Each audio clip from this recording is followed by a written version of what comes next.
तर नमस्कार शेतकरी मित्रांनो, आज दिनांक 20 फेब्रुवारी रोजी राज्यामध्ये कांदा बाजारभाव हे कसे काय राहिले आजच्या व्हिडिओमध्ये आपण पाहूया.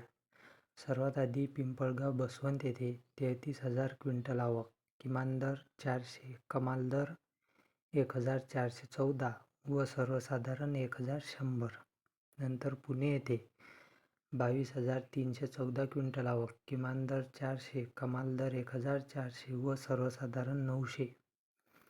नंतर सांगली येथे 5,067 क्विंटल आवक, किमान दर 500, कमाल दर 1,550 व सर्वसाधारण 1,025. नंतर देवळा येथे 8,300 क्विंटल आवक, किमान दर 225, कमाल दर 1,270 व सर्वसाधारण 1,050. नंतर पिंपळगाव सायखेडा येथे 6,240 क्विंटल आवक, किमान दर 600, कमाल दर 1,100 व सर्वसाधारण 925. नंतर सटाणा येथे 9,530 क्विंटल आवक, किमान दर 200, कमाल दर 1,260 व सर्वसाधारण 1,010 रुपये.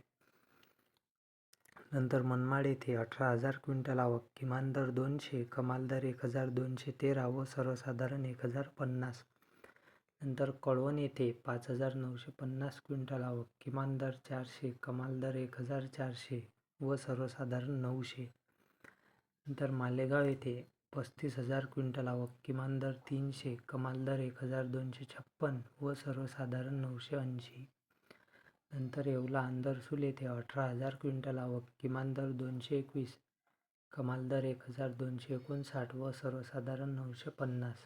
नंतर येवला येथे 22,000 क्विंटल आवक, किमान दर 200, कमाल दर 1,265 व सर्वसाधारण 950. नंतर सोलापूर येथे 55,394 क्विंटल आवक, किमान दर 100, कमाल दर 2,000 व सर्वसाधारण 800. नंतर जुन्नर येथे 12,531 क्विंटल आवक, किमान दर 600, कमाल दर 1,600 व सर्वसाधारण 900. नंतर दौंड येथे 7,957 क्विंटल आवक, किमान दर 150, कमाल दर 1,500 व सर्वसाधारण 900. नंतर मुंबई येथे 18,507 क्विंटल आवक, किमान दर 800, कमाल दर 1,600 व सर्वसाधारण 1,200. सर्वात शेवटी कोल्हापूर येथे 8,920 क्विंटल आवक, किमान दर 500, कमाल दर 1,400 व सर्वसाधारण 1,000 रुपये. हे होते आजचे कांदा बाजारभाव. अशाच बाजारभाव अपडेट करता चॅनलला सबस्क्राईब करा. धन्यवाद.